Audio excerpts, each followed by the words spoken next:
প্রিয় দর্শক, জান্নাতে সবাই যেতে চায়, কিন্তু সবাই জানে না যে কিভাবে আমল করে আল্লাহর দয়া ও রহমত পেয়ে জান্নাতে যেতে হয়। তাই আজকের ভিডিওতে আমি আপনাদেরকে যে সহজ 20টি আমলের কথা বলবো, এই আমলগুলো যদি আপনি আপনার দৈনন্দিন জীবনে সব সময় করতে পারেন, আল্লাহ রাব্বুল আলামিন যদি চায় তাহলে অবশ্যই তার দয়া ও রহমতে মৃত্যুর পর আপনাকে জান্নাতে পাঠিয়ে দিতে পারেন।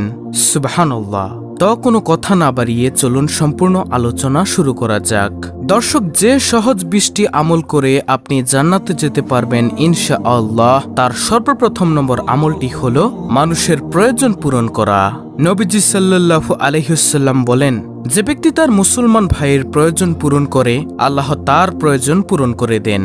যে ব্যক্তি তার মুসলমান ভাইয়ের কোনো অসুবিধা বিপদ-আপদ দূর করে দেয়, আল্লাহ তাআলা এর বিনিময়ে কিয়ামতের দিন তার কষ্ট ও বিপদের অংশ বিশেষ দূর করে দিবেন। সুবহানাল্লাহ। প্রিয় দর্শক, তাই আমরাও চেষ্টা করব মানুষের প্রয়োজন পূরণ করতে ইনশাআল্লাহ। তারপরে দ্বিতীয় নম্বর আমলটি হলো বেশি বেশি জিকির করা।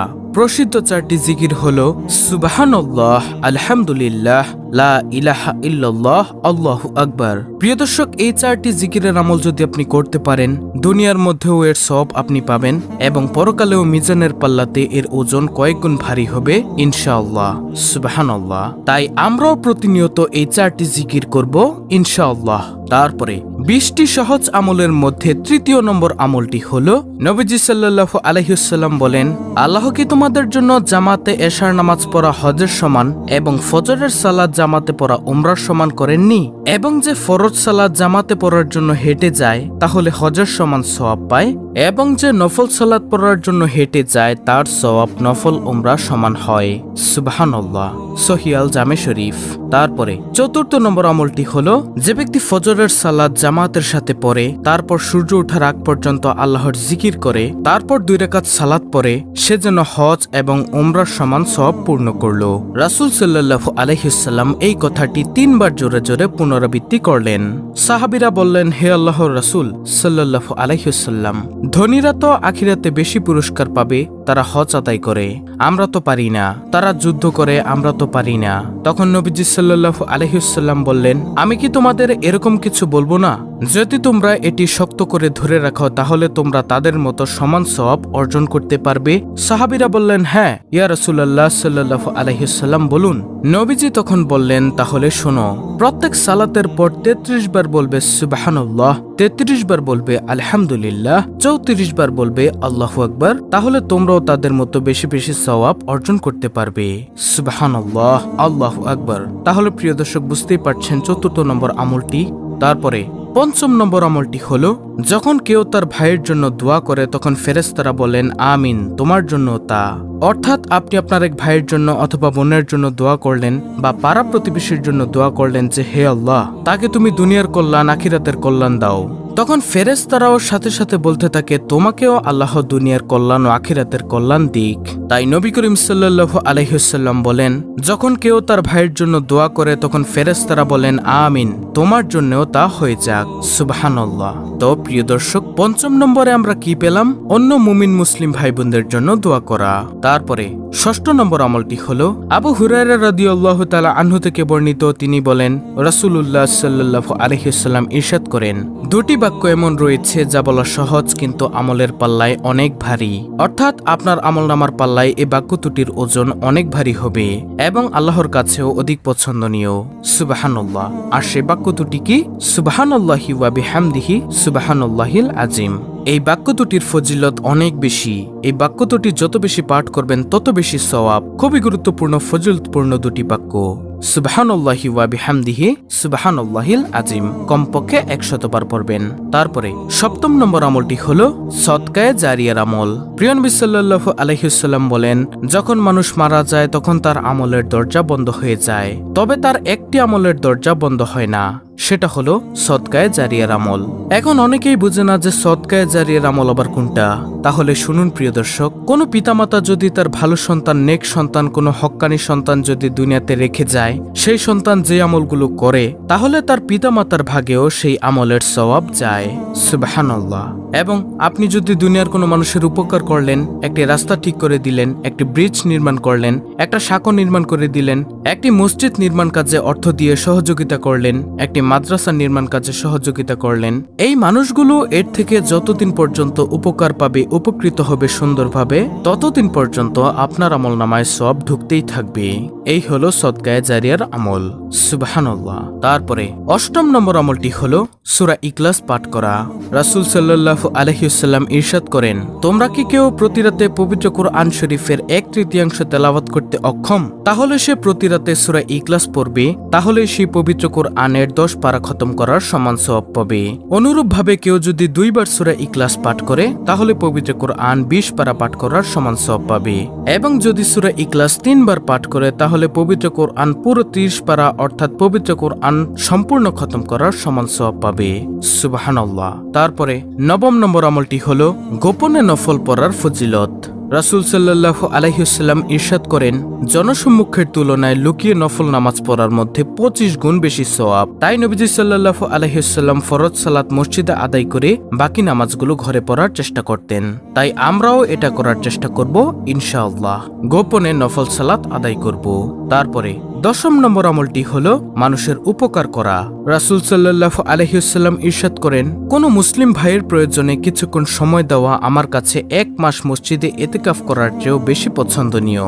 সুবহানাল্লাহ। তাহলে প্রিয় দর্শক, 10 নম্বরে হলো মানুষের উপকার করা। তারপরে 11 নম্বর আমলটি হলো আমলের নিয়ত করা, অর্থাৎ আমলের নিয়ত করলেও সওয়াব পাওয়া যায়।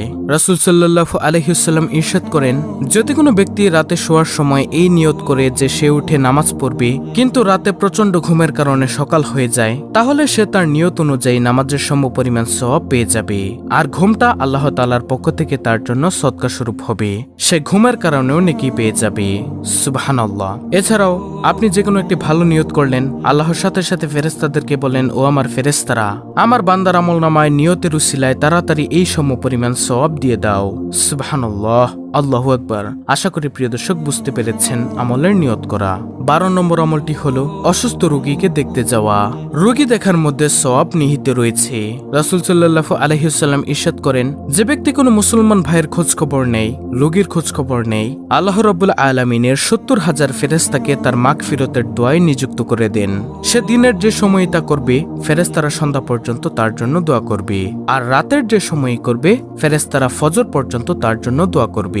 মুসনাদে আহমদ। তাহলে প্রিয় দর্শক, 12 নম্বর আমলটি হলো অসুস্থ রোগীকে দেখতে যাওয়া।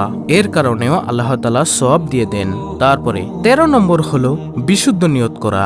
ওমর ইবনে খাত্তাব রাদিয়াল্লাহু তাআলা আনহু থেকে বর্ণিত, তিনি বলেন, আমি নবী করিম সাল্লাল্লাহু আলাইহি ওয়াসাল্লামকে বলতে শুনেছি, নিশ্চয় সব আমল নিয়তের উপর নির্ভরশীল, আর প্রত্যেক ব্যক্তি তাই পাবে যার নিয়ত সে করবে। অতএব যে ব্যক্তি আল্লাহ ও তার রাসূলের উদ্দেশ্যে হিজরত করবে, তার জন্য হিজরতের উদ্দেশ্য আল্লাহ ও তার রাসূলের জন্যই হবে। আর যে দুনিয়া লাভের জন্য হিজরত করবে, তার হিজরতের উক্ত বিষয়ের জন্যই হবে, যার জন্য যে হিজরত করেছিল সে দুনিয়ায় লাভ করবে। প্রিয় দর্শক, আল্লাহ ও তার রাসূলের উদ্দেশ্যে যদি কেউ হিজরত করে, ধরুন নামাজ পড়ার জন্য যদি কেউ মসজিদের দিকে নিয়ত করার জন্য হেঁটে যায়, সে সেই সমপরিমাণ সওয়াব পেয়ে যাবে। সুবহানাল্লাহ। তারপরে 14 নম্বর আমল, নবীজি সাল্লাল্লাহু আলাইহি ওয়াসাল্লাম বলেছেন, 3 ব্যক্তির সাথে রোজ কিয়ামতে আল্লাহ পাক কথা বলবেন না, তাদের দিকে দৃষ্টিপাত করবেন না, তাদেরকে পবিত্র করবেন না, আর তাদের জন্য রয়েছে ভীষণ আযাব। রিওয়ায়াতকারী বলেন, তিনি এই আয়াতটিকে 3 বার পড়লেন।